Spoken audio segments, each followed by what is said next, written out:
Welcome to the Sample Handling and Shipping module. This module presents the basics of tracking, packing, and transferring environmental samples from the field to the laboratory. The first subtopic explains why a chain of custody is needed and the procedures that should be followed. The second topic shows how to pack samples in such a way as to assure safe shipping and minimum breakage. Topic 6.3 lists the carriers that can be used to ship samples and lists some restrictions on shipping certain materials that can be enforced. Click on a topic to start, or click the Next button to see them in order. Click on a topic to start, or click the Next button to see them in order. On your screen you see a blank chain of custody, or COC form, used by field crews for swamp sampling efforts. This is one of several such forms. Each variant is used for a specific laboratory that analyzes samples for swamp. Other laboratories provide their own COC form to the field crews that collect samples for them. The next few screens provide examples, with focus on the type of information that needs to be captured on any COC form that you use. Every shipment must be associated with a completed COC form that lists all samples shipped and, in some cases, the analyses to be performed on these samples. Make sure you include a COC form for every laboratory you ship to, each time you send a shipment. Include region and trip information, as well as any special instructions to the laboratory. Swamp sampling crews are instructed to include the original COC sheet, not the copy, with the shipment. They insert it in a Ziploc bag into the cooler. They keep one copy and send one to the sampling coordinator. However, in many situations, you will be instructed to have the COC form accompany the sealed cooler and have it accessible to custodian signatures along the way. It is your responsibility to find out how you need to handle this. You will get a closer look at the parts of the COC form in the following screens. There are many variations on the structure of COC forms, but all of them should provide the essential sample identifiers. Some programs use the station ID, date, and time to create a sample ID in the database, while others create a unique sample ID in the field, have the operators write it on the labels, and use it to track each sample through the handling, analysis, and data reporting process. The sample ID is often derived from the station ID. Check out your project's naming conventions and the way your data will be managed to figure out how to fill the station or sample information. You may collect more than one sample container at a time. If so, it will be much easier if all the containers from one set have the same collection time. In fact, this is essential for the swamp data management system. Use military time if possible to avoid confusion. Adding the total number of containers that belong to that sample and are shipped under this custody form is very helpful too. The second half of the COC form can include more information about which analysis is being requested for each sample. If the samples have been preserved in the field or in your staging area before packing, describe which preservatives were used. You might also need to use the comments field to warn the laboratory personnel about potentially hazardous samples. Some COC forms contain information on the types of containers dispatched. For example, 500 milliliter plastic bottle for trace metal analyses. Another variation will have a generic list of analyses across the page, and the dispatcher will make check marks or X's in the appropriate boxes. The Swamp Toolbox contains several COC options. Please note that the specific way swamp field crews are instructed to fill out their COC forms to accommodate the swamp database is described in the PowerPoint presentation on your CD. Whichever form you choose, remember that the key word is communication. Beyond the information that needs to accompany the samples regarding collection and requested analyses, the chain of custody form has a very important legal function that should not be overlooked. It is a document that assigns responsibility to all parties that have handled the samples and tracks the progress of sample transfer over time. Parts of this documentation may be done via the shipping label. Find out how. In many cases, the coolers themselves are wrapped by field personnel in a seal of custody tape. An intact seal proves that samples have not been tampered with. and only the receiving lab may break it. COC forms usually have placeholders for 2 or 3 transfers, and each transfer is documented in one row which includes both the relinquishing party and the receiving party. Dates and times entered into one row are usually the same, unless the coolers are left by the relinquishing party in a staging area and are picked up by the receiving party later. The field operator who collected the samples will use the first row, whether they are transferring the samples to other crews for packing, or to the couriers, or to the carriers. In most cases, the COC travels with the samples outside of the cooler, so it will be accessible for custody signatures along the way. However, in some cases, as you will see in the next section, it is okay to simply pack it with the samples inside the cooler. Due to increased shipping restrictions, samples being sent via a freight courier require additional packing. All samples that are being shipped to the various laboratories must follow the sample packing rules in order to assure the quality of the sample. The next few screens will show you the basic processes. The same content, including sample packing and cooler labeling, is also demonstrated in a video. Click on the button to view the packing video. When preparing a cooler for shipping, there are many details you want to follow to make sure that the samples are safe and not broken and get to the laboratory on time. First of all, we fill out a chain of custody form to make sure that to log all of our samples that we collected, the date that they were collected, the time that they were collected. Usually we like to record the salinity of each sample just so the laboratory can know. And we put the COC in a plastic bag, tape it to the roof so it does not interfere with any of the ice or any of the water in the cooler, so the laboratory can read it properly. We also want to line the bottom of a cooler with bubble wrap to prevent, if the cooler was dropped or somehow mishandled during shipping, to prevent any bottle breakage in the cooler. Next, we would want to put a large plastic trash bag into the cooler to seal all of the ice and all the water samples in the cooler to make sure that if something does happen to the ice or the bottles, that water will not leak out of the cooler. We then bubble wrap all of our glass bottles securely, making sure that the bubble wrap is all the way to the top of where the glass is, and then we start placing them in the cooler. Depending on the number of bottles that you have in your cooler, you want to make sure that the bottles all fit pretty tightly and snug with bubble wrap in between each bottle.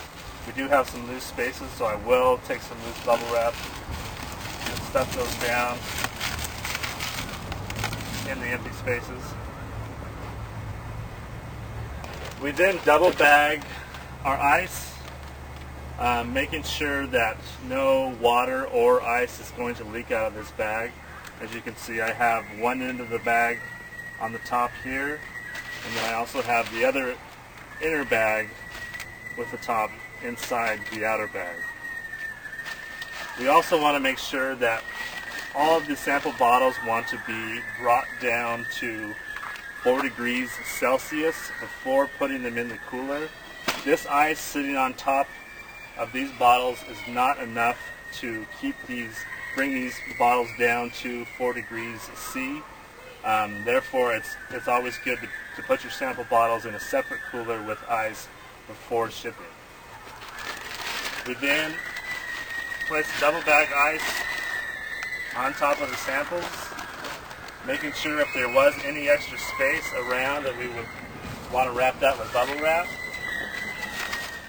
Samples are ready to be shipped. We can then close the cooler, making sure that when we close the cooler it's not too compact to where we're smashing any bottles or anything inside. This shuts pretty good. We then want to securely tape the cooler closed, also making sure that the spigot on the cooler is also taped closed in case during shipping it could come open and leak water. If coolers do leak water during shipping, the shipping companies usually stop shipping them, and they will hold them in some shipping facility, and the samples will not arrive to the desired laboratory. We then want to tape the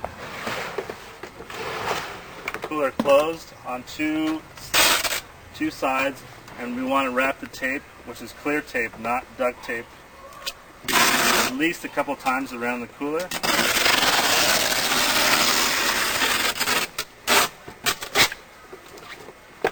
Again on the other side.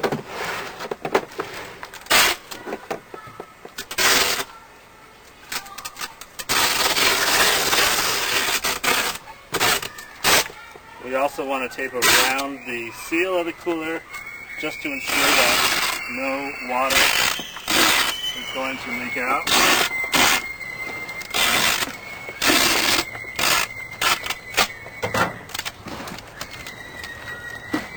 The cooler is then taped, closed securely, make sure all the tape is fastened.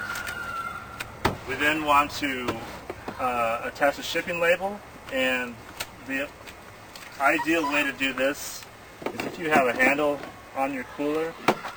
There are usually fasteners that you can use to fasten to the cooler.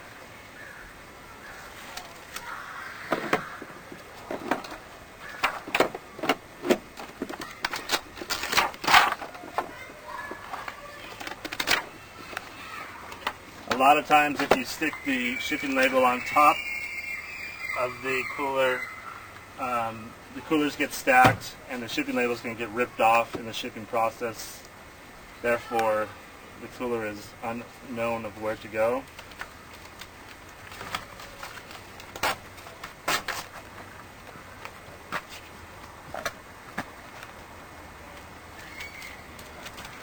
And then stick the shipping label onto the label holder, making sure it's secured, making sure your addresses are all filled out, everything's filled out as should be on the shipping label, and you're ready for shipping.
You learn to chill the samples immediately in Module 4, and it is assumed that they are adequately chilled when you start this packing process. The next steps have to be done rapidly to avoid heating of the samples. All glass containers must be wrapped in a non-soluble bubble wrap in order to prevent any breakage during shipping. Cardboard or newspaper will not work since the packing material will get wet and lose its integrity in the shipping process.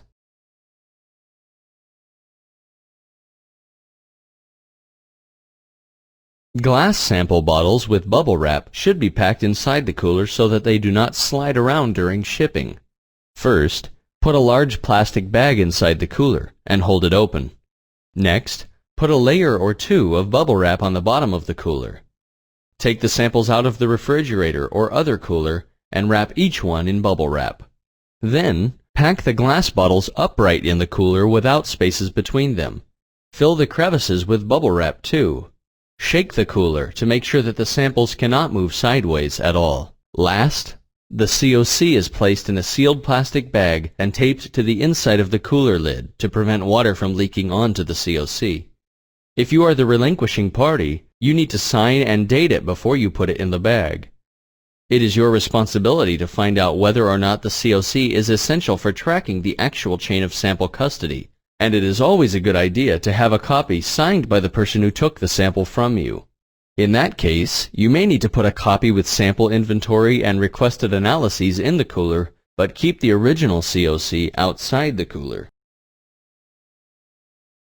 Next, cover all of the bottles with one or more layer of bubble wrap. Ice must be double bagged to prevent any melted water from interfering with the samples. Another option, favored by many, is to use blue ice frozen packs. In any case, the samples must be at most 4 degrees Celsius before shipping in order to maintain the sample quality. Then add more packing materials to make sure the bottles don't move around. The large plastic bag, which was placed around the outside of the samples to prevent any water from leaking outside the cooler, can now be sealed by simply removing excess air, twisting the bag closed, and taping the tail down. All coolers must be wrapped in tape multiple times to ensure that the cooler will not open during shipping. If you ship using FedEx, use transparent tape, not duct tape. Even if you are very careful in sealing the ice chest, leaks can and do occur. Prior to shipping, the drain plug of these ice chests has to be taped shut. This can be done with duct tape. Leaking coolers can cause samples to be returned or to arrive at the lab after the holding time.